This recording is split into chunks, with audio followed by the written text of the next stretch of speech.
전국의 모든 전력망이 지능형으로 다 연결이 되고 밤에 예를 들면 그 자동차 배터리 꽂아놨다가 안 쓸 때는 배터리에 전기를 빼서 다른 데 공급할 수도 있어요. 이 전국의 지능형 전력망을 구축하게 되면 에너지 낭비도 적고 그런 간헐성도 상당히 많이 극복할 수가 있습니다. 결국 V2G 이런 것들 얘기하시는 것 같은데 그게 현실화되려면 우리나라에 현재 보급된 충전기 구조 같은 것도 다 바꿔야 되는 것이고요. 그리드 다 바꿔야 되는 거기 때문에 너무 가볍게 말씀하시는 것이 아닌가 이런 우려가 좀 있습니다. 이재명은 합니다라고 하면서 대선 출마 선언하신 다음에요. 쌍방울의 지주회사였던 광림이 사업 다각화한다고 하면서 임시주총을 열고 풍력발전과 태양광 발전을 사업 목적으로 추가합니다. 그래서 결국에는 올해 25년 1월부터는 재생에너지 유지보수 사업을 본격화한다고 있습니다.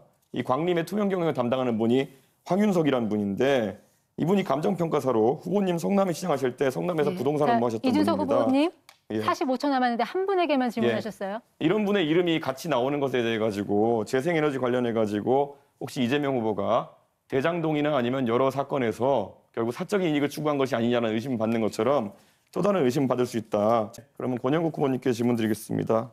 지금 ESS를 이재명 후보께서 말씀해 주셨는데요.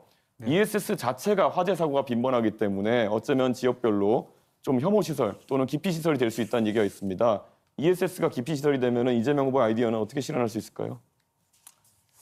ESS 시설은 기술 발전으로 많이 이제 발전하고 있지 않습니까? 제가 자동차와 전기차를 타고 있는데 기존에 화재가 많이 났어요. 그리고 저장량도 매우 적었습니다. 지금 발전하고 있습니다. 그 혹시 밥 맥티어라고 아세요? 모르겠습니다. 모르시죠? 네. 루카스 차이제 모르시죠? 호텔 경제학의 그 원전이라는 분이요.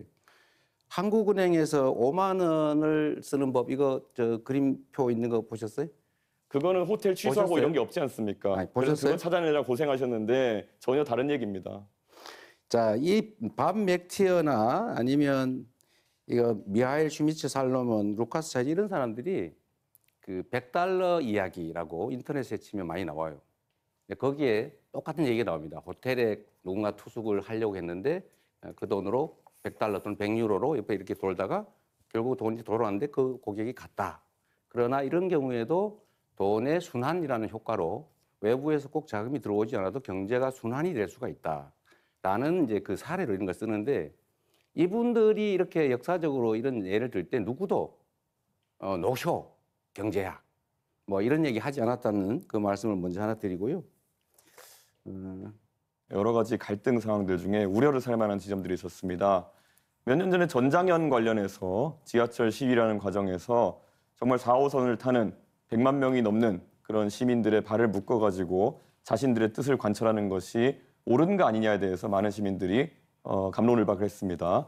그리고 최근에는 동덕여대에서 공학전환 논의가 있을지도 모른다는 얘기 때문에 그 구성원들 중에 일부가 자신의 학교를 기물을 파손하고 그리고 락카치를 해가지고 학교를 거의 쓰지 못할 지경으로 만들어 놓은 사태가 있었습니다.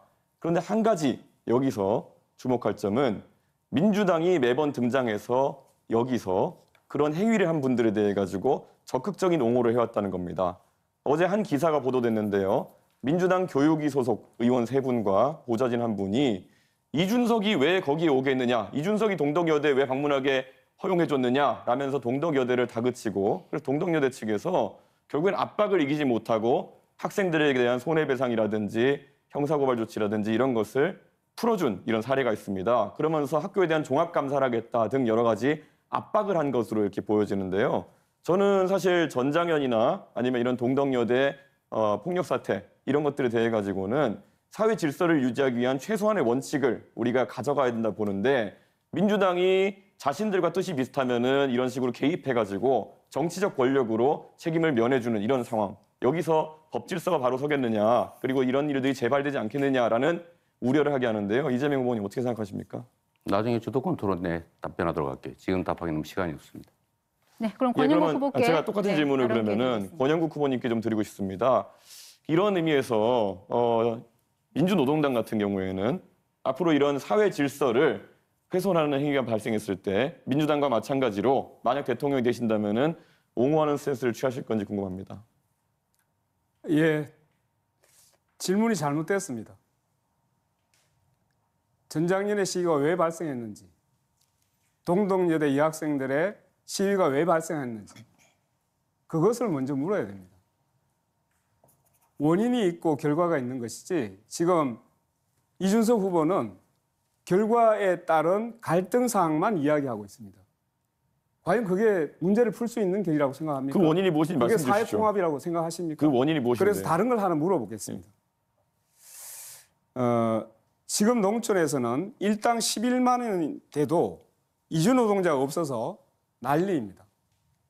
그럼에도 이준석 후보는 이주노동자에게 차등임금제, 그러니까 최저임금을 다르게 설정하자고 공약했습니다. 이것이 과연 농촌 현실에 맞는 정책입니까? 우리 근로기준법 제6조는 국적에 따른 차별을 금지하고 있습니다. 그리고 외국인 고용법 22조에서도 외국인 노동자 차별을 금지합니다. 알고 계시죠? 1998년 비준한 고용 및 직업상의 차별에 관한 ILO 협약에서도 출신국에 따른 차별을 엄격히 금지하고 있습니다. 지금 공약은 명백한 법 위반일 뿐만 아니라 국제협약 위반입니다. 어떻게 이런 공약을 낼 수 있습니까? 저는 공약 철회해야 된다고 생각하는데 철회해야 된다고 생각합니다. 어떻게 생각하십니까? 답을 드리겠습니다. 자, 결국엔 ILO 컨벤션 111조, ILO 협약 111조를 얘기하시는 것 같은데요. 네. 캐나다 같은 경우에도 1964년도에 이것을 비준한 뒤에 TFWP 프로그램 등을 통해 가지고 외국 노동자에 대해서는 규정을 완화한 사례가 있고요. 그리고 지금 법 얘기하셨는데요. 당연히 법 개정을 상정해서 말씀드리는 거고요. 권영국 후보자께서 말씀하시는 것이 전 이해가 가지 않는 것이 최저임금이라는 것은 임금의 최저선을 얘기하는 겁니다. 네, 맞습니다. 말 그대로 최저임금을 낮춘다고 해가지고 안 오던 사람이 온다? 그런 것도 아닙니다. 그렇기 때문에 무엇을 지적하려고 하는지가 우선 논리적으로 맞지 않거든요. 논리적으로 맞는 말씀 해주셔야 됩니다. 임금을 차별. 자, 예. 그래서 어떻게 되는지 아십니까? 현재 OECD 국가 중에도 외국인이라고 최저임금을 다르게 적용한 나라가 있습니까? 최저임금 제도가 없는 나라도 있습니다. 최저임금을 다르게 적용한 나라가 있습니까? 미국 제가 말씀드리지 자, 않았습니까? 일부 국가에서 시도했다가 이 내국인 일자리를 뺏는다고 폐지한 제도입니다. 아니, 제가 아시겠습니까? 미국 말씀드렸는데 왜 미국이 아니라 OECD 말씀하셨는데 미국은 외국인하고 내국인을 차등하는 데를 있느냐고 묻는 네, 권영국 후보 시간 다 쓰셨습니다.